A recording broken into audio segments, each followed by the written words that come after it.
Hello everyone, welcome to a brief overview of punctuation marks. This is part one of a three-part series wherein we will discuss commas. You can find links to the other two segments below. Commas, please. Alright, commas can do a bunch of different things and it can be quite tricky, to be honest. In this video we're going to cover how they can be used to show modifying phrases and clauses, how they can connect independent and dependent clauses, how they're used with interjections and direct addresses, and how they're used in lists. Here we go. First up, modifying clauses and phrases. A big question to ask when you have one of these clauses or phrases is, does removing it make the meaning of the sentence unclear? Here's what I mean by that. Let's take a look at these two sentences. In the first one, the clause is, who left her essay at home? Well, what happens when I remove that clause? I'm left with, the student will receive the late penalty. Do you see how that makes the meaning of the sentence unclear? We don't know which student it is. So we call this an essential clause. And when you have an essential clause, you need no commas. Just have it flow with the rest of the sentence. Whereas in the second sentence, we have the star of the hockey team. But notice how he's named. It's Ethan. And if I take out that phrase, I've got Ethan was injured in yesterday's game. Okay, we know who Ethan is. The meaning of the sentence does not change when we omit the star of the hockey team. So that means it is non-essential. Non-essential clauses need commas. And the easiest way I think about this is that we put commas around things that can be removed from the sentence. Another easy way to distinguish is when we have the words that and which that begin these clauses. So that is always going to be essential. The book that our teacher assigned to us is so boring. Okay? No commas ever when we have a phrase that starts with that. Which, on the other hand, is never essential. So it's always going to need commas. The last book, which is among my favorite stories of all time, was much better. Again, the commas indicate that I could take that phrase out and have the meaning of the sentence be completely clear. We also have appositives, and actually a previous slide showed an example of a positive. And these are a little bit different and harder to identify than clauses. But basically an appositive is like a noun or noun phrase that modifies another noun. So it functions as an adjective. But the rule here is the same. If it is non-essential, we're going to put the commas around it.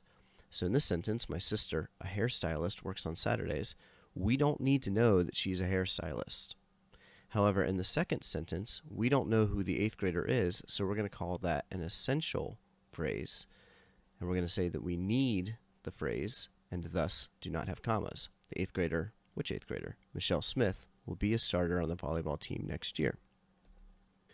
We're also going to use commas if a modifying phrase starts the sentence or interrupts the flow of the sentence. So my first example, I have a long prepositional phrase, and actually you don't need commas with shorter prepositional phrases.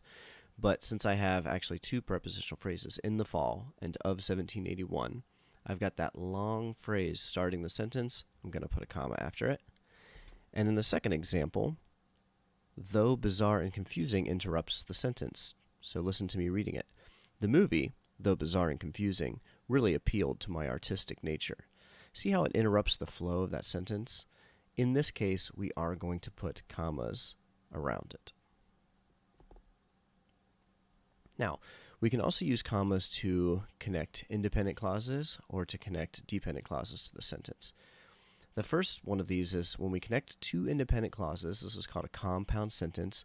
This is going to be combined with a comma and a coordinating conjunction. Of course, you can also use a semicolon, but we'll get to that in another video.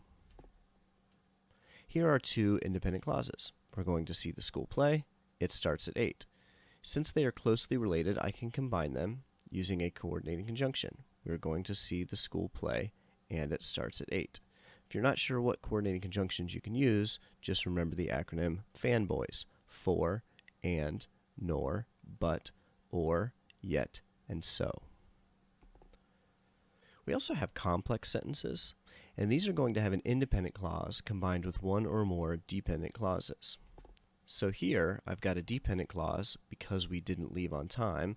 It's dependent because of the word because. If I didn't have because, it would be independent. And then I have my independent clause, we will miss the opening number. Now, if I'm going to combine these, I will use a comma if the dependent clause starts the sentence. Because we didn't leave on time, comma, we will miss the opening number. However, if the dependent clause ends the sentence, I will not use a comma. We will miss the opening number because we didn't leave on time.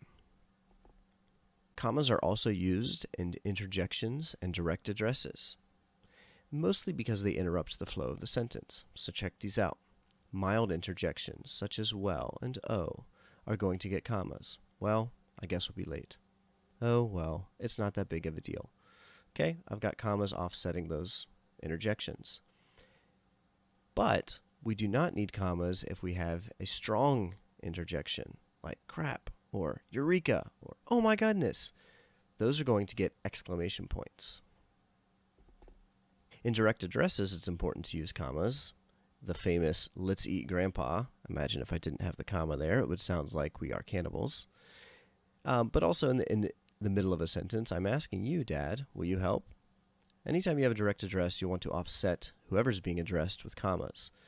Make sure to not use commas if you're not directly addressing someone. In the example, I asked Cedric to come over. Finally, we're going to use commas in lists and compound sentence parts. Now, we can have any sort of compound sentence part, like compound subjects, compound predicates, compound objects, and compound phrases. As long as we have more than two, we're going to use commas.